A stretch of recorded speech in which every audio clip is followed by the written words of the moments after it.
네, 시작할까요? 네. 네, 그렇게 해서 부처님 당시에 제자들의 수행 결과가 바로 아란이었다. 아란이는 해탈, 열반에 이르러서 모든 본뇌와 육체적인 것까지도 다 소멸되는 그런 상태가 바로 무여열반이었다. 그걸 위해서 수행하는 사람들이 주로 비구, 비구니인 승가 중심으로 수행을 했다. 제가 불자님들은 전문 수행을 하기 어렵기 때문에 주로 복과 보시와 지혜를 통해서 생천, 천상이 나는 것을 주로 가르치셨고, 수행자들에게는 해탈 열반에 깨달음을 얻도록 하는 것이 바로 초기 불교의 가장 기본적인 교리책이었다. 이번 보시면은 부파불교 사상이 나오죠. 거기서는 이제 교단이 커지고 한 100년 지나니까 시대가 바뀌고 또 경제가 발전되면서 여러 가지 교단이 점점 커지는데, 부처님께서 초기에 말씀하신 그런 여러 가지 규정 항목들, 계율을 해석하는 데 있어서 문제가 생깁니다. 소소한 개들을 다 율은 바로 이제 법률이라고 그랬죠. 절에서의 법률을 위반하면은 범칙금이 생긴다든지, 또는 과태료를 낸다든지, 아니면 벌금도 내야 되고, 심지어는 인신구속, 금고, 벌금, 금고, 그 다음에 또 뭐가 있습니까? 징역, 뭐 이렇게 하지 않습니까? 그런 것은 교단에서도 똑같이 아주 바라일제라 해서 살도 운망을 짓는 자는 너 나가, 그래서 목을 자른다, 절에서 목을 자른다 하는데, 사문 출송시키는 그런 것뿐만 아니고 가벼운 죄, 돌길라, 뭐 이런 것들을 해석하는 과정이 있어서 차이를 벌이게 됩니다. 야사라고 하는 나이 좀 많이 드신 스님이 배살리 쪽으로 갔는데, 부처님께서 초기 계율에 보면은 금은을 몸에 지니지 말아라 이렇게 말씀하시고, 소금도 일정량 이상을 지니지 말라고 했는데, 그쪽 이 동쪽에 있는 스님들은 주로 그쪽이 상업이 발전했는데, 전통적으로 탁발 들고 나가면은 시내 사람들이 밥을 안 줘요. 네, 왜냐하면 명동거리에 가서 덥다는 하면 누가 밥이 있어요. 지금 김밥 천국이나 한걸 좀 줄까 말까. 밥을 안 줍니다. 그러면서 신자들이 아이고 스님 오셨는데 탁발을 드리고 싶은데 가진 것이라고는 금, 은, 구리, 지폐, 달러 이거밖에 없습니다. 이거라도 받으세요 하니까 탁발에다 돈을 넣어준 거예요, 이게. 근데 초기 불교의 삼위식기에 보면은 금은을 받지 말아라. 받게 되면 욕망이 생기니까 받지 말아라 했는데, 그래서 이 스님이 처음에는 안 받으려 하다가, 아이고, 이거 받아갖고, 저기 김밥 나가서 사먹으면 되지, 라는 생각이 생기는 겁니다. 왜냐하면 그분은 지극정성으로 이 승단에 기부를 하고 싶으니까. 그래서 그걸 받아서 김밥 천국, 김밥 나라, 그 다음에 또 조마루 뭐 뼈다귀집 거기는 안 갔겠죠. 거기도 갔어요. 왜냐하면 그 당시에는 고기도 자기가 보거나 자기를 위해서 죽이거나 또 자기가 직접 그 어떤 현장에 있었다는 이런 고기는 삼부정육이라 해서 안 먹었지만은 나와 아무 관계없는 것은 인연이 멀어졌기 때문에 먹어도 된다 해서 부처님께서 호랑이, 표범, 사자, 코끼리, 뱀 뭐 이런 거는 먹지 말고 나머지는 주면서 받아 먹어라. 그래서 몸이 어느 정도 유지가 돼야 된다라고 하셨거든요. 그래서 조마루 감자탕 가서 먹었어요. 그런데 저 서쪽에 있던 노인네 어른 스님들이 그쪽을 지나가다 보니 이게 지금 뭔 일이고 해갖고 부처님께서 금은을 받지 말라고 했는데 그걸 받았어 그러냐? 해갖고 막 항의를 하고 있는데 젊은 스님들이 아이고 큰 스님 우리 따라 탁발 갑시다 해서 가보니까 금을 막 받고 있는 거야. 이야 이거 안 되겠다 해갖고 서쪽에 가서 총대중회의를 이제 집결을 소집을 시켰어요. 그래갖고 지금 이래서 됩니까 하니까 거기에 대해서 이제 법을 심판하는 판사 같은 스님들이 대중결사에서 안 된다, 비법이다 해서 이제 쫓겨나게 된 겁니다. 근데 젊은 스님들은 야 현실에 맞게 살아야지, 부처님 당시 했던 대로 계속 하고 어떻게 말이 생활이 되냐, 우리는 우리끼리 살겠다 해서 만들어진 것이 대중부, 젊은 스님, 소장파, 젊은 살인파, 신진 사대부파는 대중부, 그 다음에 노인네들, 상자가 높은 자리라는 얘기잖아요. 이렇게 윗상자 자리 자자. 그래서 주로 요즘 얘기하는 보수 기득권층 스님들은 상자부로, 젊고 혁신적인 진보파 스님들은 대중부로 그렇게 갈라지게 됩니다. 그러니까 니들 이렇게 살고 우리 이렇게 살자. 그래서 이제 그런 스님들이 모여서 계속 정통이 이어간 것이 지금 스리랑카, 미얀마, 그다음에 라오스 이쪽이 상자부 계통의 테라바다 불교, 남방 상자부를 합니다. 그다음에 대중부 스님들은 젊은 스님들이 모여서 그런 것을 좀 혁신적으로 살아보자. 시대에 맞는 불교가 돼야지. 그럼 되겠냐? 여러분들 어떻게 생각하세요? 규정대로 살아야 됩니까? 시대를 반영해야 됩니까? 시대를 반영해야 전통은 어디 갔습니까? 우리 유구 한 5천년의 전통을 지켜야 되는 거 아닙니까? 전통은 뭐 그냥 참 두 가치가 이게 쉽게 단정하기 어렵습니다. 뭐 필요할 때는 우리 전통을 이어받았다고 하고 우리가 맥을 이어받았다고 하고 또 어떤 데는 그냥 새로운 신진문을 받았다 뭐 이런 것이 막 쌓이면서 거기서 분열이 막 일어나요. 그렇게 해서 대천 스님의 오사 또는 야사 스님과 있었던 십사를 가지고 금은을 더 뭐 많이 챙긴다든지 저장한다든지 소금을 일정량을 준다든지 막 이런 문제에 대해서 논의가 있어지면서 대중부와 상자부로 갈라지고 대중부에서 이제 조금 더 해갖고 나중에 대승불교로 넘어갔다는 설도 있고 뭐 관계가 없다는 설도 있어요. 하여튼 대중부가 대승불교로 상자부는 지금 테라바다 불교로 이제 넘어가게 됩니다. 분열이 일고 그다음에 2차, 3차로 가면 아쇼카 대왕이 나와서 그 스님들을 굉장히 우대를 했는데 먹을 게 많으니까 힌두 교도들이 절에 머리 깎고 들어와서 힌두 교도의 그런 행동들을 하고 있는 거야. 아트만 사상을 펼친다든지 불교 내에 들어와서 막 그러니까 야 이게 진짜 짜가가 뭐냐 그렇게 이제 문제가 생기니까 모칼라나 띠사라고 하는 스님이 아슈카 대왕한테 이 짜가가 판치고 있습니다. 이거 정리 안 하면 불교가 이게 겉으로는 불교지만 속으로는 완전히 힌두가 돼갖고 불화만 됩니다. 이거 한번 정화작용을 거쳐야 됩니다. 해서 그래서 스님들한테 이제 막 말을 던져요. 너는 분별해서 설명하면서 인정하냐? 인정하는 쪽이었죠. 인정 못한다. 브라마는 아까 아트만 하나잖아요. 이게. 그러니까 이쪽과 이쪽으로 나눠서 니들 다 집에 가. 그래서 왕명으로 다 발표받게 버려요. 그렇게 해서 세 번째 결집이 일어납니다. 그 이후로도 4차, 5차 결집하면서 파가 생기는데 상자부와 대중부, 이부와 그다음 나머지 18개의 파가 생겨서 부와 상자부와 파해서 부파불교가 만들어지죠. 그러면서 부파불교 하면서 각 그 학파별로 부처님의 사상을 정리를 하기 시작합니다.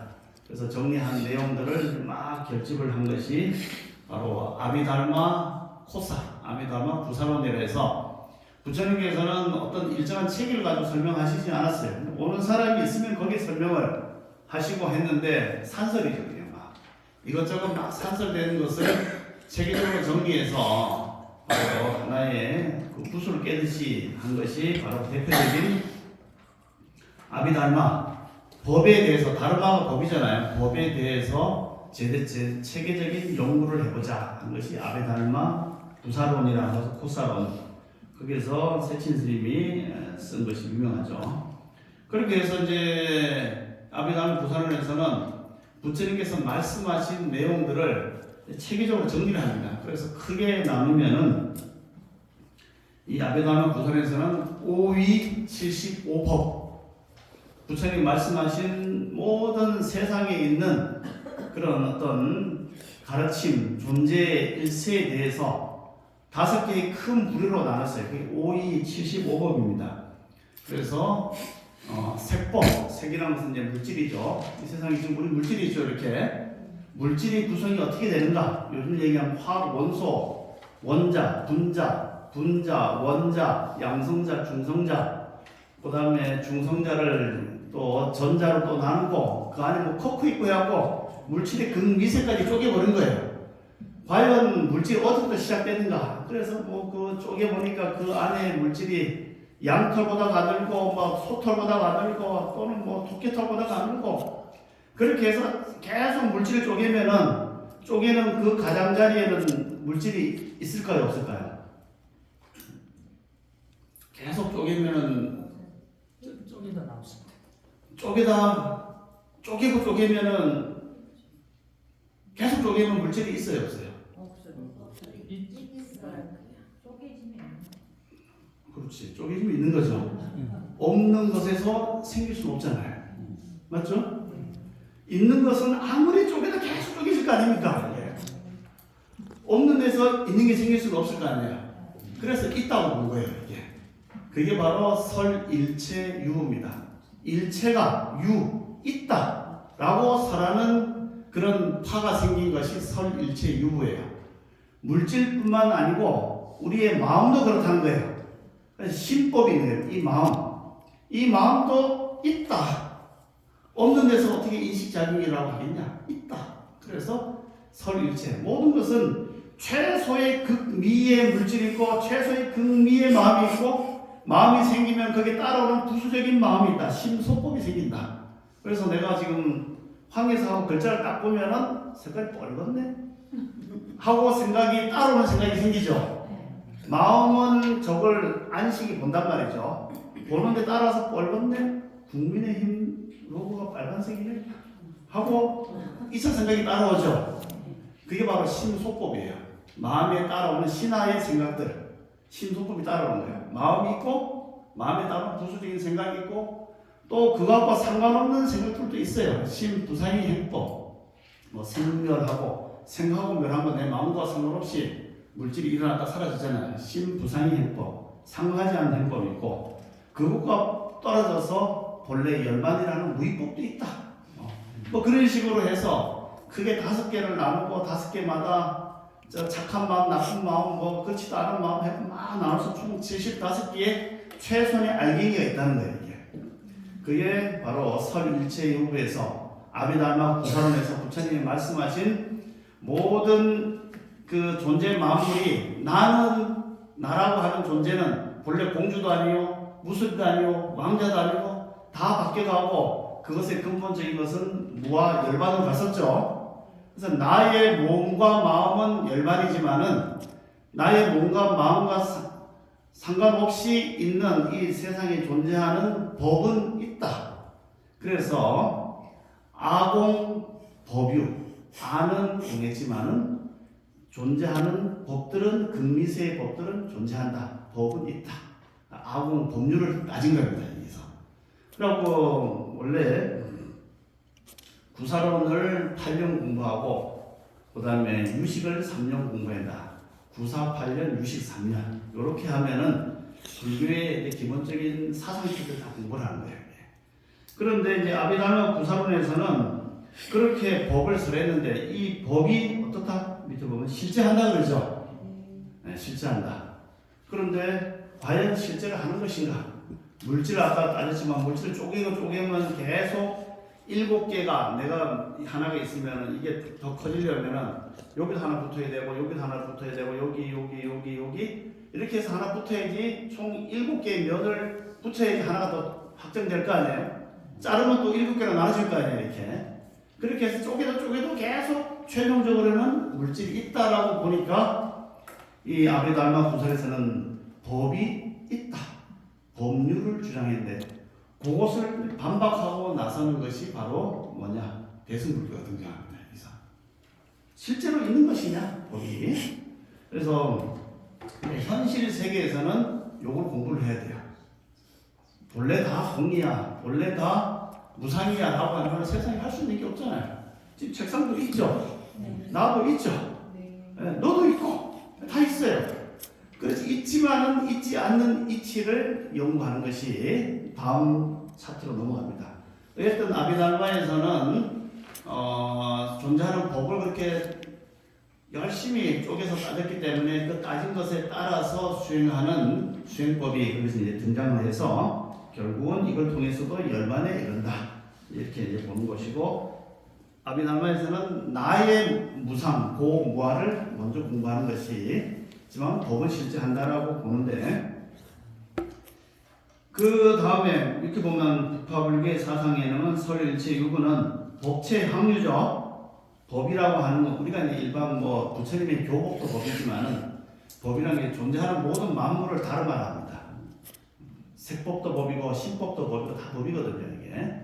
그래, 법은 항상 있다라고 생각한다. 경량부에서는 경을 중심으로 하는 부파에서는 과거, 현재, 미래는 실제하지 않는다. 대중부에서는 좀 유연하게 생각한다. 뭐 이런 여러 가지 부파들이 생기고, 그러고 나서 이 아비달마를 공부하면서 너무 이제 복잡해지니까 처음에 부처님이 그 브라만을 배격하고 불교를 한 것은 사람들이 현실적으로 복과 지혜를 갖고 현실의 고통을 없애기 위해서 출연하셨는데, 아비달마 불교에 있는 여러 가지 부파들이 너무 공부만 매진하고 부처님의 정말 자비 사상 그것을 잊어버리고 나니까 이래서는 안 되겠다. 그래서 우리도 다시 부처님처럼 돼야 되겠다. 나는 반동으로 일합니다. 그 당시에 바로 힌두교도들, 브라만들이 불교한테 밀리니까 전투력을 다시 재정비합니다. 우리도 불교 같은 좋은 사상들을 끌어오자. 그렇게 해서 옛날 천신한테 제사 지내면서 브라만들이 소를 엄청 잡아서 죽였어요. 그래서 브라만의 사제들, 바라본 계급들은 제사를 한번 지내면은 죽은 소가 10,000마리, 20,000마리, 심지어는 50,000마리까지도 죽여서 천사한테 제사를 지내고 했거든요. 근데 불교에서 가장 기본적인 성명이 불살생이잖아요. 살생하지 마라 라고 선언하니까 그 브라마한테 갖다 제사 지내면서 갖다 바쳐야 되는 그 수많은 소들을 죽이고 제사들이 안 죽여도 되니까 민중들이 다 불교 최고다 하고 막 모여든 거예요. 그러니까 브라만들이 생각할 때는 야 이거 제사 지내면서 그렇게 소 많이 죽이고 양 죽여갖고 우리는 떵떵하고 잘 살았는데 이 제사상에 손실이 많이 생기니까 신도들이 시주도 안 하고 하니 이래서는 안 되겠다. 우리도 불교를 배워가자. 그래갖고 우리는 제사를 지내지 않습니다. 아니지. 희생제를 지내지 않습니다. 소를 안 죽입니다. 우리는 오히려 소를 보호합니다. 소는 바로 시바가 타고 다니는 날입니다. 하면서 물소를 엄청나게 우대합니다. 그러다 보니까 불사생이 이제 긍정적인 효과가 된 거예요, 그 안에서. 그래서 브라만 교도들이 오히려 소를 위하고 막 그 공양 올리고 막 이런 일까지 이제 생겨나게 되죠. 그러다 보니까 그런 와중에 힌두교는 새로운 무기로 장착하고 있는데 불교도들은 이와 같이 복잡한 교리에만 빠져 있으니까 신도들이 떨어져 나가기 시작해요. 그래서 이래서는 안 되겠다 하고 부처님께서 세상에 오신 참뜻이 뭐냐? 자비 아니냐? 그 자비를 실천했던 그런 내용들이 있다. 그것이 바로 초기 불교의 본생경 자타카에 보면은 보살이 과거에 사자였을 때 나쁜 무리들이 사자의 권속들을 죽일 때 사자왕이 나가서 그 나라 왕하고 담판해갖고 차라리 나를 찢어 죽이시오. 그렇지만 우리 사자 백성들을 살려주시오 해서 그 왕이 말이 통했나봐. 그래갖고 야 훌륭한 사자구나. 너를 기리면서 내 앞으로 사냥 안 할게. 그때 보살은 바로 석가모니 부처님의 전생이었고 그때 왕은 바로 대바다타였다. 뭐 이런 식의 얘기들이 많이 나오잖아요. 그때 보살이 전생의 부처님을 보살이라고 불렀잖아요. 보디사트바 보살이 그렇게 자기들의 백성들을 사랑하고 하기 위해서 보시하고 지게하고 인욕, 정진, 선정, 지혜를 닦아서 그 결과로 바로 지금의 석가모니 부처님이 된 거 아니냐. 그게 바로 이 세상에 오신 부처님의 참 뜻이지 법이 어떻고 저떻고 따져갖고 뭐하냐 그거. 그렇게 하면서 운동을 일어나게 됩니다. 법에 대한 새로운 해석을 하게 돼서 바로 우리가 지향하는 것은 아란이 돼서 스님들 위주의 아란이 돼서 이 세상을 완전히 떠나는 것이 아니라 이 세상에 다시 컴백해서 이 세상에서 사람들을 구제하는 데 앞장서고 부처님처럼 깨달은 법을 중생들에 펼치는 교화 활동을 하는 것이 진정한 바로 인간상이 아니냐. 그것을 우리는 성불이라 한다. 붓다라고 한다. 붓다를 이루는 것이 바로 부처님 오신 참된 뜻이다. 아란을 성취해서 이 세상을 떠나고 다시 안 돌아오는 것이 목적이 아니다. 라고 하니까 힌두교도로 갔던 수많은 사람들이 다시 불교가 바로 이런 거야 하면서 모여들게 됩니다. 그리고 부처님을 그리는 마음을 찾아서 우리도 뭐 대조사님이나 이런데 종국에 가잖아요. 그리고 부처님이 이렇게 우리한테 참 자비와 덕을 주셨다 하듯이 4대 성길 가게 됩니다. 부처님 탄생하신 거, 돌아가신 거, 깨달으신 거, 초전 법륜하신 거, 주로 이제 탐묘를 많이 찾아갑니다. 수투파 탐묘를 거기 가서 거기서 돌면서 거기에 불자들이 모여서 자체적으로 신행 생활을 하고 거기서 부처님의 말씀을 다시 공부하는 그런 모임을 갖게 되는 것이 바로 대승, 큰 수레로서 그 수레를 타고 모든 사람을 구제하는 보살 원력을 세우자 그렇게 실행하는 사람들을 이름하여 바로 보살이라 한다. 그래서 대승불교의 이상적인 인간상은 보살사상, 육바람일 닦는 보살사상이 열심히 수행을 해서 바로 성불을 이루는 것, 안욕따라 삼략삼보리를 성취해서 완전한 열반의 깨달음에 이르고 그 깨달음을 중생한테 회양하는 그러한 인간상이 바로 불타, 부처님이 아니냐. 그렇게 향해 나가는 사람이 바로 보디사트와 보살이다.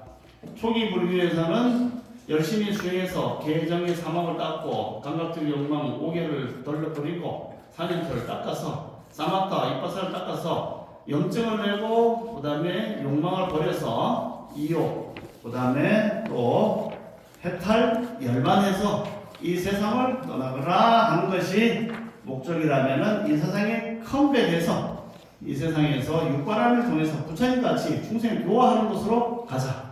크게 보면은 두 가지죠. 소승불교라고 하는 테라바다 불교, 남방불교에서는 바로 비구, 비구니가 중심이 되고 그분들은 아란이 돼서 해탈 열반하는 것이 이상적인 깨달음이라고 하면은 대승불교에서는 보디사트바가 육바라밀을 닦아서 성불을 해서 그 깨달은 지혜와 복으로 중생들께 회양하는 것 이것이 바로 대승보살도의 목적이고 그 최종적인 목적은 그걸 통해서 성불하는 것, 붓다가 되는 것 이렇게 나눌 수 있겠죠. 그런 내용들이 이제 쭉 나오게 됩니다. 그런데 이 보살 사상에서는 가장 기본적인 개념이 바로 공사상이 나옵니다. 금강경을 공부하다 보면 나옵니다. 금강경에 뭐라 나냐면 수보리가 부처님이죠. 부처님 선남전 선면이 안욕따라 삼략삼보리를 얻고자 한다면은 마땅히 응운하죠. 그 마음을 어떻게 머무르고 그 마음을 어떻게 항복받아야 됩니까? 이렇게 나오죠. 그런데 본본 원어에는 약간 내용이 달라요. 본본에는 양가의 아들 딸들이 아주 훌륭한 집안의 아들 딸들이 큰 보살 승을 나가고자 한다면은 어떻게 서 있으며 지금 제가 앉아 있죠. 서 있으며 그 다음에 두 번째는 어떻게 나가며 앞으로 전진 앞으로 이렇게 앞으로 나아가는 어떻게 앞으로 나아갈 것이며 세 번째는 그 마음을 항복받습니다. 이렇게 나와요. 왜 그래 나오냐면은 아까 육바라밀이 닦는 게 쉽지 않거든요. 이게. 맞죠? 남한테 고시를 계속 해봐요. 집안 재산 줄어들고 하면은 스트레스 받잖아. 누가 나를 계속 괴롭히면은 인욕바람이 해도 열받잖아요. 그렇지만은 그렇게 해도 내가 닦았다는 생각이 없는 마음자리, 동한 마음자리를 가져야 되겠죠. 그렇기 때문에 대승불교의 가장 기본 사상은 바로 공사상이에요. 가져도 가졌다는 생각이 없는 것, 해도 했다는 생각이 없는 것.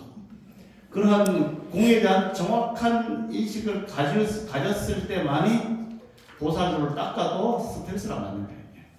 그래서 금강경에서는 응응하주 머무른다는 뜻이 아니고 원어에는 서 있는다는 뜻이 이 주자가 설 주자예요. 설 주자. 한자는 머무른 주자인데 어떻게 서 있으며 보살을 닦다 보면 스트레스 받아갖고 안 할래 하는 생각이 생길 수 있겠죠. 그러니까 일어서 있지 않고 앉을 수가 있습니다. 하기 싫은 거예요. 이게. 그런 마음이 안 들도록 하고 또 지금 현재 자리에서 계속 보살을 닦아가려면은 뭔가 전진해야 되는 거 아닙니까? 그런데 난 뺏겨서 집에 갈래 하는 사람도 생길 수가 있겠죠. 스님들 가운데서도 너무 대중생활이 힘드니까 나 안 하고 집에 갈래 하고 간 사람이 있어요. 근데 그렇게 응운하죠. 머물러 있고 아니 서 있고 앞으로 나가고 포기하지 않고 그 마음을 한국 받는 방법이 뭡니까? 이래서 부처님이 대답을 하신 내용이 충분히 7가지로 나옵니다. 보시를 많이 해도 보시했다는 생각이 없이 보시하는 것이 참된 것이다. 보시 바람이라 하고 반야 바람이라 하고 또 반야 바람이라고 할 것이 없는 것이 반야 바람이다. 뭐 그런 식으로 계속 얘기 나오죠. 부처님의 상호는 상호가 아니므로 이름이 상호다. 뭐 이렇게 계속 나오는 거 아닙니까? 그와 같이 해도 했다는 생각이 없는 그런 모든 존재의 이치에 대해서 공함 생각을 일으키는 것이 반야신경이다. 우리는 맨날 반야신경 하잖아요. 그래서 반야신경 하는 것은 처음 불교 온 사람이 공부할 내용이 아니에요, 사실은. 앞에서 공부 많이 해갖고, 아비달마 다 알고, 법이 뭔지 알고, 이게 열심히 한 다음에, 그렇게 많이 알았는데, 거기에 대해서 착을 가질 수가 있잖아요. 그거 공하다. 요렇게 해서, 말하자면, 대학교 수업이 반야신경이에요. 근데 공부도 안 했는데, 뭐, 비워라, 뭐, 없다 하면, 뭐 싸운 게 있어야지, 비웠지. 네, 그렇기 때문에 반야신경은 고차원적인 공부인데 그래도 대승의 가장 핵심 사상을 심어놨기 때문에 반야신경 우리가 이제 늘 외우는 거죠. 반야의 사상을 잘 설명한 것이 그 다음 페이지에 나오는 중간 사상입니다. 중간은 우리가 알죠. 용수보살 아시죠? 용수보살이 해설을 해놓은 건데 중론을 통해서 용수의 중론을 통해서 거기서 여러 가지 비유를 들으면서 원래 모든 존재가 실제 하는 것이 아니다. 자성이 없다. 실제 하는 게 아니라 자성이 없다는 것을 알려줍니다. 그래서 이제 비유를 이제 만들어요. 여러 가지 비유에서 눈이 있냐? 실제로 눈이 없다. 앞에 아베달마에서는 생주멸 모든 존재는 생했다, 주했다, 멸했다 하는 건데 그것도 생이 생생하고 주가 또 머무르고 멸한다는 것도 말이 안 된다 하고 계속 비판하는 거예요. 중문을 따로 공부해야 되는데 그것은 이제 가장 기본적인 비유가 눈이 있다. 여러분 다 눈이 있어요? 네. 네, 있죠? 네. 근데 뭘로 증명합니까? 눈이 있다고. 네? 내가 눈이 있다고 확신할 수 있습니까? 네. 내한테 눈이 있다고 확신할 수 있냐고요? 네. 어떻게? 네? 보는 게 있으니까. 보는 게 있는 것은 저기 눈이 없는 시각장애인 실제로 안구 없는 사람도 봐요. 맞죠? 나중에 가서 물어보세요. 눈이 뭐 문제가 있어서 파내거나 안근이 망가진 사람도 뭐가 보입니까? 하고 물어보세요. 뭐가 보이는가 하고 보면은 그 사람이 뭐라고 대답하겠어요? 누가 어둠이 보이네. 지금 눈을 한번 감아보세요. 안근을 찾아내 봅시다. 뭐가 보입니까? 네?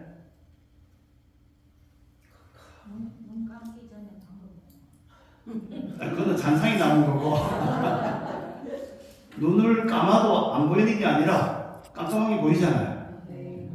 눈이 보는 게 아니거든요, 이게. 맞죠? 네. 눈은 밝은 빛을 그냥 보는 통로일 뿐이에요. 눈 자체가 보는 게 아니라니까. 그렇죠? 네. 단지 농내장이나 백내장 끼면 약간 희미하게 보이고 안경에서 또렷하게 보일 뿐이지 눈 자체가 보는 게 아니에요. 그리고 또 나한테 눈이 있다면은 그 눈을 자기가 눈은 보는 작용이니까 눈은 보는 것 작용이잖아요. 그럼 내 눈을 본 적이 있냐고 이게. 남의 눈은 잘 봐요. 근데 남의 눈은 아까 우리 아베다노 구설에서 얘기한 것처럼 남의 거예요. 대상이에요, 대상. 거울도 상이잖아 이게. 대상을 내가 그냥 보는 것이지 거울에 있는 눈이 내 눈이 아니에요. 거울에 눈에다가 매니큐어 막 칠해봐요. 그럼 내 눈이 그냥 감겨집니까? 아니잖아. 그냥 그 거울이 감겨지는 것이 내 눈이 뭐 색깔이 칠해지는 거 아니잖아요. 그렇기 때문에 내 눈은 보는 작용인데 내 눈을 내가 본 적이 없어요. 한 번도 본 적이 없다니까. 그런데도 내 눈이 있다라고 생각하는 거죠. 이게 뭡니까 이게? 그게 바로 눈은 공한데 사람들이 상을 일으켜서 감각적 상으로 내가 눈이 있다라고 생각을 일으키는 거예요. 생각. 네. 실제 하지 않는데 생각을 계속 일으키면은 그 사람한테 실제 하는 거예요. 마치 한밤중에 길을 가다가 비닐이 나무에 걸려갖고 바람이 휙 부니까 돌아다니면 오 귀신이다 하고 막 도망가는데 그 다음날 아침 가보면은 비닐이 날리고 있어요. 그러면 어젯밤에 봤던 귀신은 어디 갔습니까? 어디서 봤다 어디 갔어요? 생각. 나의 착각일 뿐이지 실제로 귀신이 있는 것이 아닌 것처럼 내 얘기 아니고 용수가 그렇게 얘기하는 거예요. 제가 눈이 없다. 심지어는 반야신경에서도 무아니 비서신이 나오죠. 눈도 없고 귀도 없고 코도 없고 눈도 없고 몸도 없고 다 없다. 생각도 없다. 그런 것처럼 실제는 눈이 없다. 모든 것은 자기가 일으킨 개념일 뿐이다. 또 다른 비유로는 비가 내린다 하면은 우리는 뭐 너무나 당연하게 쓰는 말이고 나누어서 하나의 실체를 나누어서 생각하는데 비가 내린다 하면 비라는 나라가 있고 내린다는 작용이 있는 거 나오죠. 주체와 동작이 나눠지잖아요. 내가 있고 내린다가 작용하는 거 아닙니까? 제가 여기 있다가 걸어가면은 내가 걸어간다 라고 보통 얘기하잖아요. 나눠졌지. 지금 나하고 작용과 주체가 나눠진 거 아닙니까? 비라는 것과 내린다가 나눠지는 거잖아요. 그런데 안 내리는 비도 있습니까? 안 내리는 비가 내리는 경우도 있습니까? 내리지 않는 비가 내린다. 이걸 이제 용수는 사국의 비판이라는데 비가 내린다는 비가 안 내린다. 안 내리는 비가 내린다. 안 내리는 비가 안 내린다. 안 내리는 비가 내린다. 다 말이 안 된다는 거예요. 이게. 왜 그러냐면 비라는 것은 내리고 있는 작용이 벌써 비에 함축되어 있는 거잖아요. 내리는 작용이 벌써 비에 들어있는데 거기서 다시 또 비가 내리는 거예요.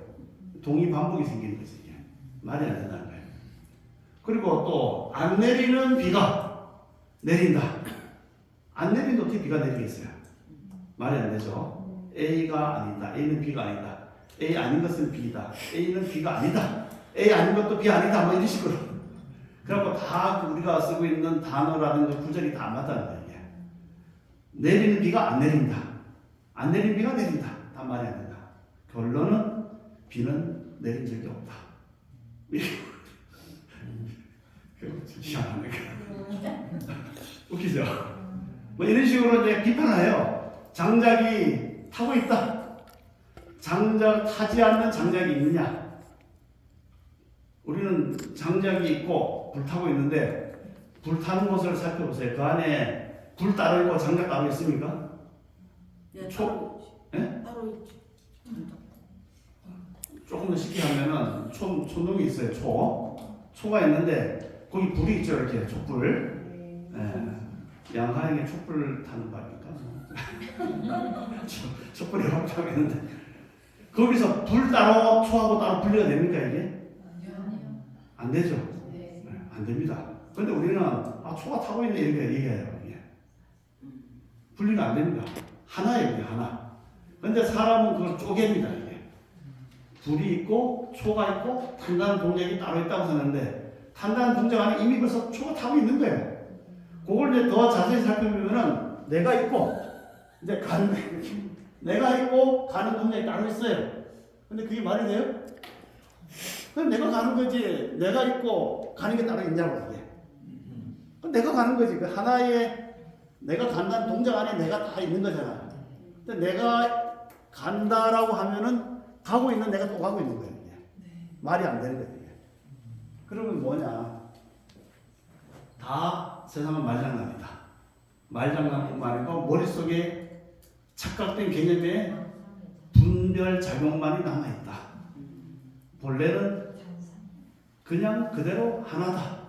하나 안에서 일어난 모습이기 때문에 그것은 그대로 그 자체가 하나일 뿐인데 사람들이 상을 일으켜서 나와 남 나누고 초와 촛불 나누고 장작과 초로 나누고 비와 내린다를 나누고 다 나눠서 다 따로 이름 다 붙여요.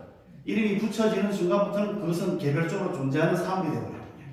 너, 나, 뭐, 땅, 뭐 이렇게 해갖고 쫙 나눠지니까 거기서부터 이제 분별이 생기고 착각이 생깁니다. 그래서 그 이름을 들을 때마다 어떤 다른 개념이 들어와요.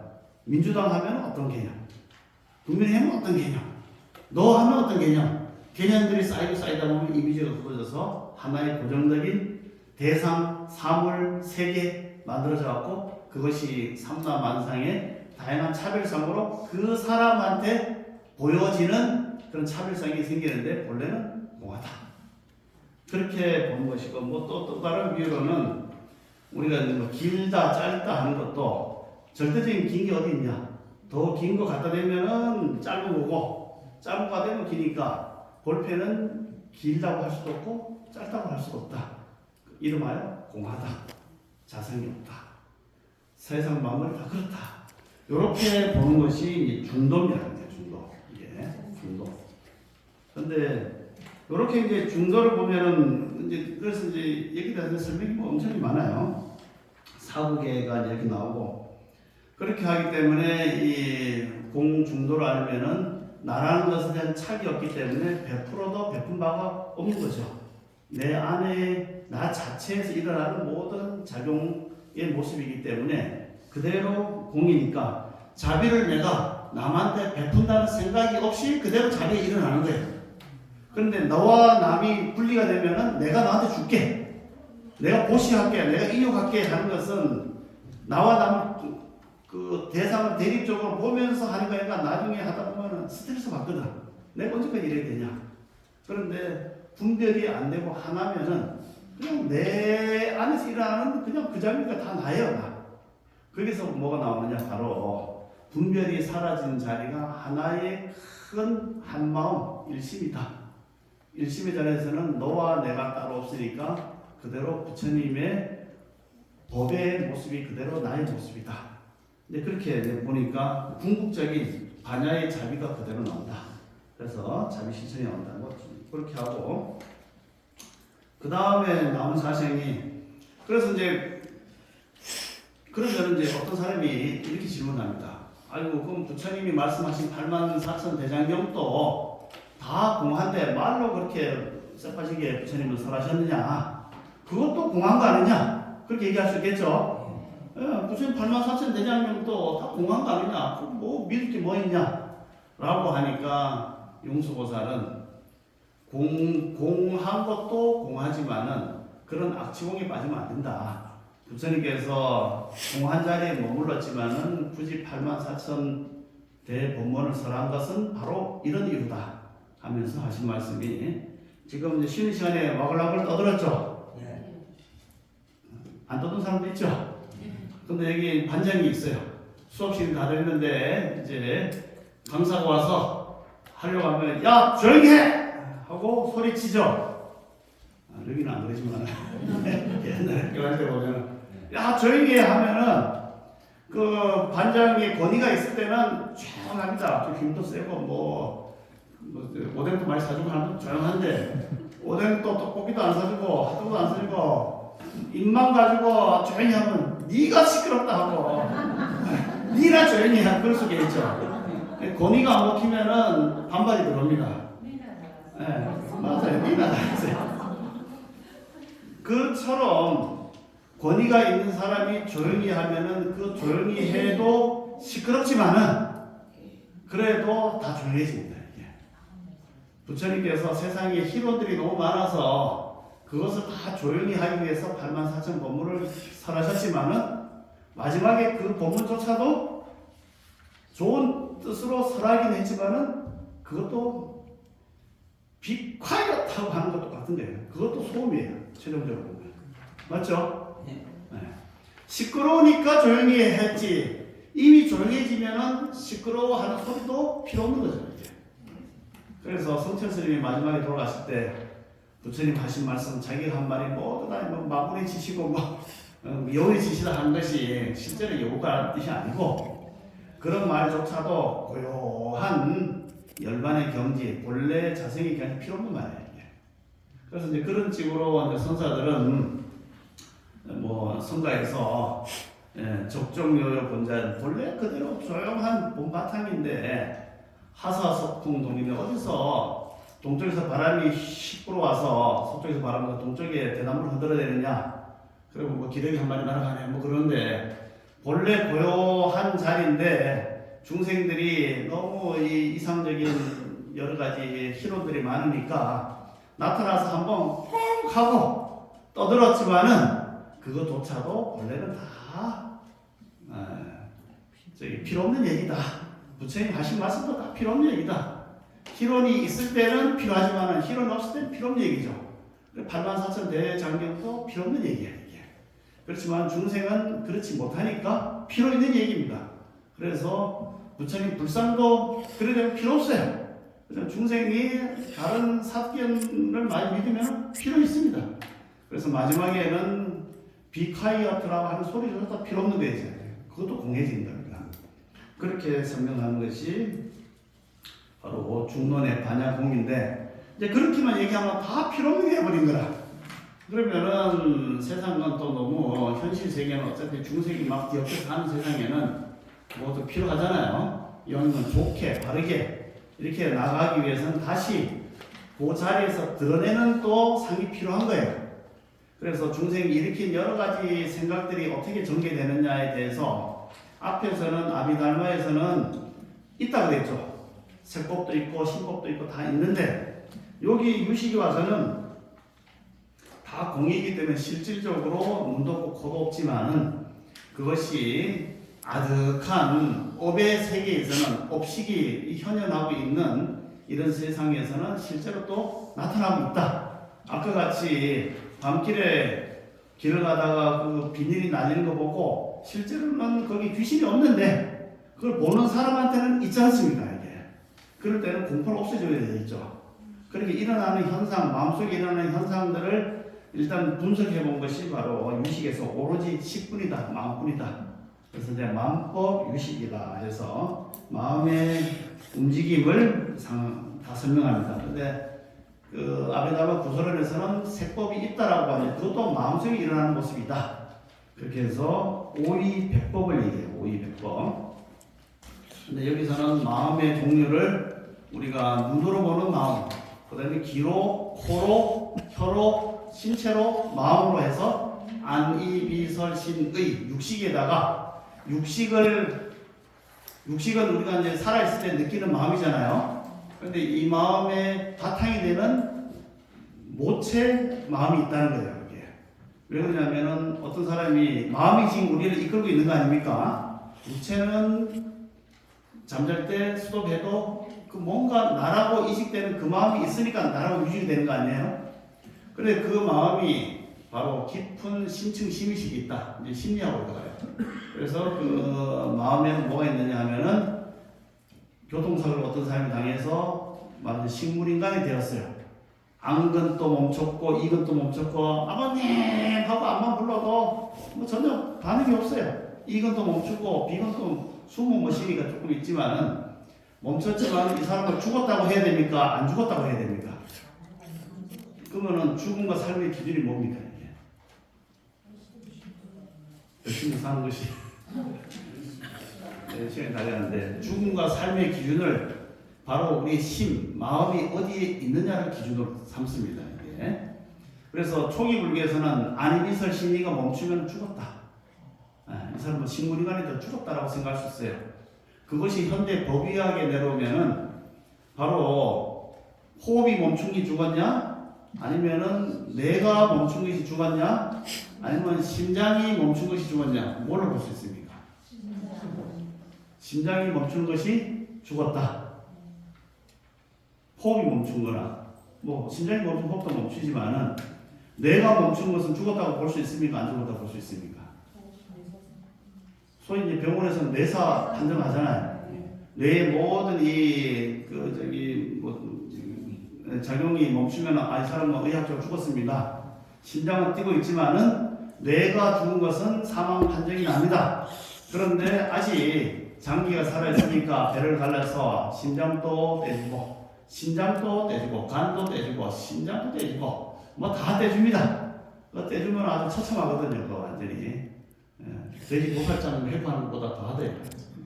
그런데 여기서 바로 심식의 기준이 어디에 두느냐에 따라서 판단이 달라져요.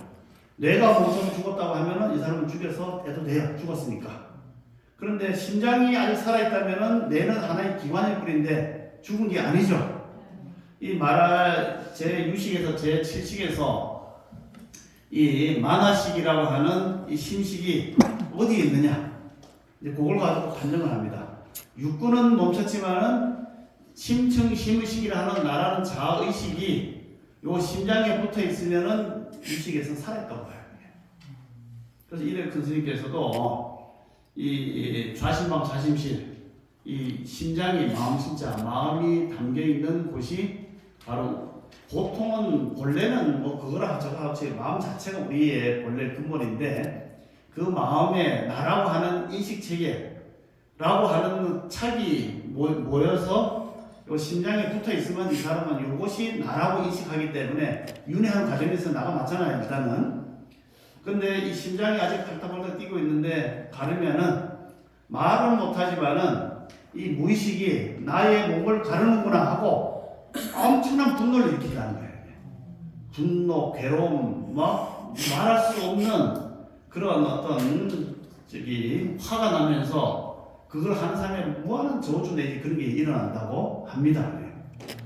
그리고 그 안 좋은 죽을 때에 가져갔던 이 마음이 죽어서 다음 생으로 넘어가면은 7식이 끝나고 이렇게 나오죠. 8식, 아라이식, 종자식으로 넘어가는데 종자식에 거기에 담겼던 분노와 원함과 이런 것들이 그대로 담겨갖고 다음 생으로 넘어가서 그 다음에 몸을 찾아서 자기가 엎드려 가는데 그래서 다시 사람 몸을 받게 될 때 그 엄마에 있는 재료들 이런 것들을 막 만들어갖고 자기 몸을 만들어 가는 과정에서 에러가 생긴다는 거예요. 심장이 빠졌으니까 전생에 없는 심장을 내가 여기서 만들다 보면은 이게 에러가 생겨갖고 제대로 못 만든다. 그래서 그 다음 생에 장애로 태어날 가능성이 많다. 그렇기 때문에 우리 불자들은 아무리 뭐 남을 위해서 부처님도 보살행을 하고 막 도와줬지만 아직 그 정도 수준이 솔직히 안 되잖아. 맞죠? 다 떼주고도 나는 뭐 그 몸에 대해서 아까 공한 생각을 완전히 내가 가졌으면은 줘도 좋다는 생각이 없지만은 아직 내 몸에 대한 착이 많은데 떼주고 나서 그 몸이 없었다 생각하면 너무 괴로운 거예요. 이게. 그게 그 다음 생에 에러가 돼갖고 계속 유전하면서 고통을 받는다는 거예요. 그렇기 때문에 장기 식적대로 하지 말아라. 자기가 몸 받는 사람은 그 사람의 업이기 때문에 자기 업을 자기가 책임지고 가는 것이지 네가 가서 자기 몸까지 떼주고 고통을 받아갖고 괴로우면 안 된다. 분명히 그 얘기를 이렇게 하셨거든요. 장기식 절대로 하면 된다. 근데 요즘 장기식 많이 하잖아요. 가족들의 마음이지 당사자는 안 합니다. 죽는 당사자는 너무 괴로운 거예요. 그래서 제7식, 그리고 이제 심장사를 기준으로 봐요. 그게 힌두교도에서도 어떤 몸을 연구했으니까 그 심장에 붙어 있다 하는데 이제 초기 불교에서는 막 부정해요. 심장에 왜 뭐 혼이 담겨 있냐 말도 안 되는 소리도 한다. 뭐 몸이 유전하면서 하는데 그래도 우리가 가지고 있는 현상적인 이 몸의 구조에서는 심장에 혼이 붙어 있다. 심장이 멈출 때까지는 절대로 다른 행동을 하면 안 되고 장기식 해서도 안 된다. 뭐 이렇게 명확하게 얘기를 합니다. 이와 같이 각각 가지고 있는 아니비설신의과 만화식, 그 다음에 최종적인 아라야식. 아라야식이 바로 우리가 얘기하는 혼이에요. 혼. 이 혼이 본래는 자기 마음은 우주같이 텅 빈 그 한 마음 자체가 난데 그 중에서 나라고 생각을 일으켜갖고 그 마음을 나라고 집착했기 때문에 거기 내가 돼버렸어요. 실제 자기와는 이제 어울리지 않게. 그런데 그 나가 계속 이제 돌아다니면서 이쪽 갔다 저쪽 가는데 그것이 때로는 공덕을 많이 닦으면 천신의 몸으로, 작게 되면 인간의 몸으로 커졌다 작아졌다 하면서 계속 변해가는, 그렇지만은 그 아라이식이 가지고 있는 본질이 원래 청정하다. 그렇게 해서 이제 밀교는 지나가고 선불교 보면 아까 초기 불교에서 열반 반쪽이라고 그랬었죠. 그래서 반쪽의 반은 다시 있는 쪽입니다. 그래서 선에 오게 되면은 아까 뭐 설명을 했었는데 요거 하나 딱 설명하고 싶게요. 그래서 우리의 본 마음은 바로 아라이식 요것만도 아니고 또 멸해진 마음도 아니다. 그래서 우리 손으로 이제 비유하자면은 이 손에 모습을 드러내면 주먹으로도 드러낼 수 있고 가위로 드러낼 수 있고 보자기로 드러낼 수 있고 다 드러낼 수 있죠. 네. 근데 손만이 주먹만이 손이라 하면 이거는 반은 맞고 반은 틀린 거죠. 맞습니까? 예. 왜냐면 이것도 될 수 있으니까. 이것도 될 수 있으니까. 이것도 될 수 있잖아요. 이것도 될 수 있어요. 맞죠? 다 될 수 있습니다. 욕도 할 수 있습니다. 이렇게. 이 손은 요것만이 손이라고 하면은 반은 맞고 반은 틀린데 사람들이 요것만이 나다라고 생각하고 이 마음을 요렇게 진 것만이 나라 생각 요거 풀어주려고 부처님이 원래 영원한 게 아니다 무상하다 하고 놓아버려라 한 거거든요. 그런데 말하자면은 그 마음이 이것만이 손이 아니지만은 또 거꾸로 생각하면 주먹도 손이죠. 가위도 손이고 보자기도 손이죠. 다 손입니다. 그렇다면 손의 참모습은 뭡니까? 손을 정말 표현한다면은 어떻게 손의 참모 진짜 모습. 왜냐하면 이것은 요만큼 있다 펼쳐지니까 진짜 손의 모습이 아니라고 했죠. 이렇게 될 수도 있으니까. 그래서 진짜 손의 모습은 뭘까요?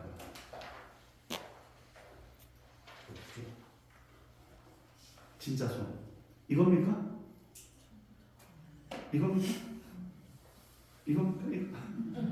진짜 손의 모습은 이것도 되고, 이것도 되고, 이것도 되고, 이것도 되고, 다 되는 거죠. 손 아닌 게 하나도 없어요. 근데 요것만 손이라 하면은 상에 붙잡힌 거예요. 이게.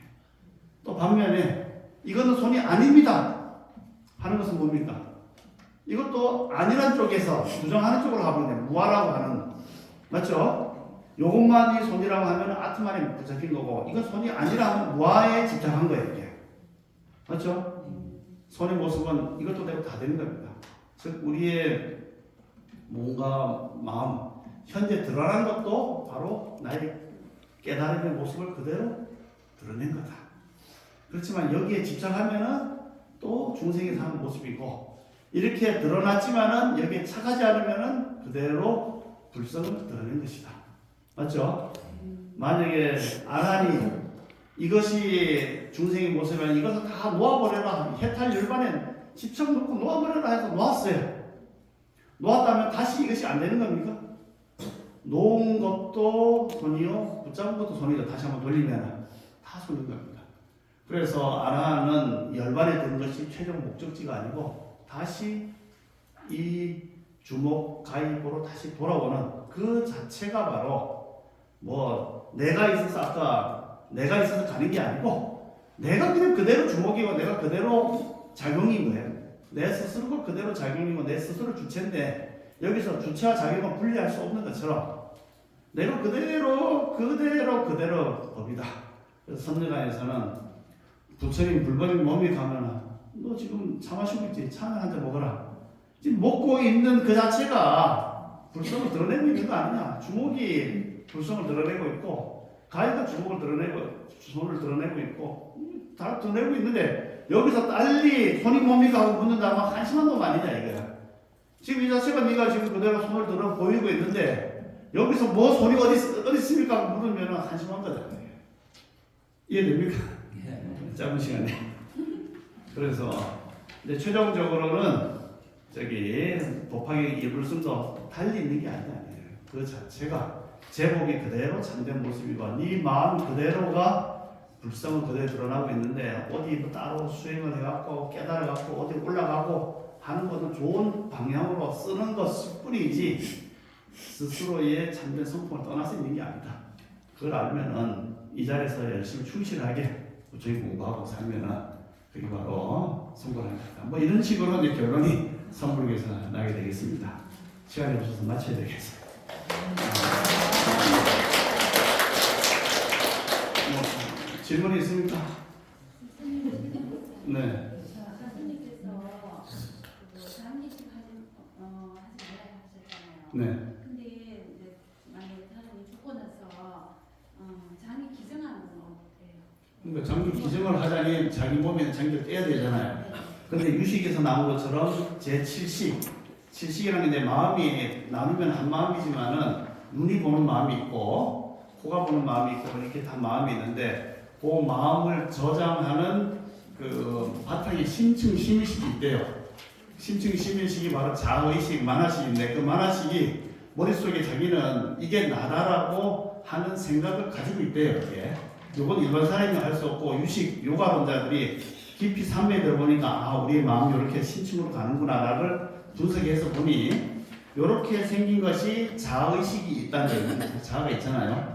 보통 이렇게 활동할 때는 눈의 작용, 귀의 작용, 생각의 작용이 일어나는데 식물인간이 되거나 잠안 잘 때는 그런 육식이 다 멈추고 제7식, 만화식만이 자기를 유지하고 있대요. 근데 그 유지하는 것도 이제 식물이 죽게 되면은 만화식도 끊어지고 살았을 때 눈이 본데 잘 때는 육군이 끊어지듯이 살아가려면 그 밑에 바탕에 깊이 있는 아라야식이 혼이 돼서 다음 생을 막 찾아가는 과정을 봤는데 제7식이 장기를 누가 가르고 빼내갖고 주는 것을 다 보고 있대요. 이게 제8식 아라야식이 제7식은 쪼개지니까 이제 흩어지면서 그 밑에 있는 마음 작용이 깊은 마음이 내 간이 저놈한테 가고 있구나. 내 심장이 저 사람 가고 있구나. 내게 왜 저러 가는 거야? 하고 막 분노를 하는데 이미 벌써 육군이 멈춰 있으니까 저항을 못하고 그냥 보고만 있는 거지. 식작용에서. 그러니까 거기서 분노를 느끼고 고통을 느끼고 엄청난 죽을 때의 마음이 선하고 편해야지 다음 생으로 넘어갈 때 부드럽게 넘어가거든.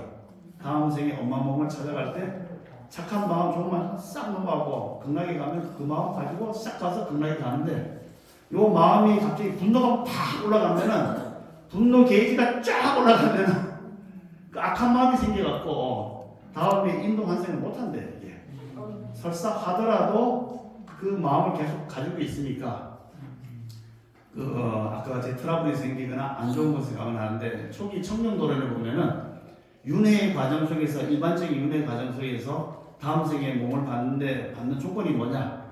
가장 첫 번째 등장하는 게 죽을 때의 마음이에요. 죽을 때 재생연결식. 죽을 때 마음이 선하냐 악하냐 뭐 하느냐. 그래서 기도를 많이 하고 수행을 많이 하는 사람이 삼매에 들면은 삼매할 때 극선의 즐거움이 있기 때문에 고통이 와도 그때의 즐거움이 팍 대상으로 또 올라갔고 천상으로 바로 올라갔다는 거예요. 그때의 경지를 따라서 천상에 새끼로 올라가고 반대로 누굴 죽이거나 악한 마음이 생기면 그때의 식장이 팍 올라갔고 살인하거나 하면은 바로 지옥으로 가고 또 자기 장기가 죽을 때 떼어지는 고통을 느끼면 그 마음이 팍 올라가고 하다 보면은 악한 마음이 생겨서 고통을 받게 되니까 하면 안 된다. 근데 모르니까 그런 거예요. 그래서 그 사람의 장기가 떼어지는 것을 아라이시가 다 보고 있어요. 그러면서 내 거라는 생각을 가지고서 비명 고통을 느끼니까 그거는 아무도 해결해 주지 못하는 거죠. 일단 내가 중요하잖아. 내가 성불하지 전까지는.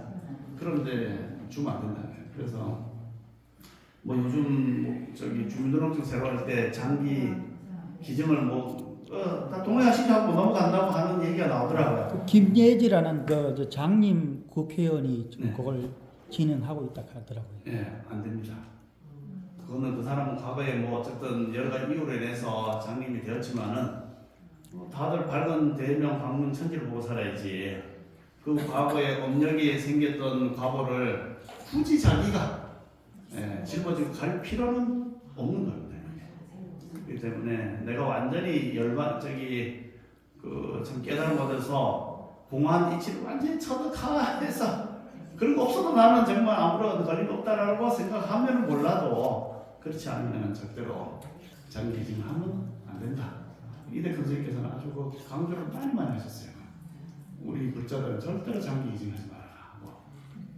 왜냐면 일단은 5군을 6군을 잘 갖춰야지 그 마음도 바로 가고 생각도 정상적으로 올라가는데 그렇지 않은 사람이 나쁘다는 게 아니고 아무래도 그러다 보면 마음이 좀 한쪽으로 쏠릴 수도 있고 그렇기 때문에 절에서도 불구자들은 절 입산이 안 됩니다. 이게 한쪽으로 마음이 쏠려서 여러 가지 대중적인 문제가 생길 수도 있기 때문에 됐습니까? 네, 마치겠습니다. 수고하셨습니다.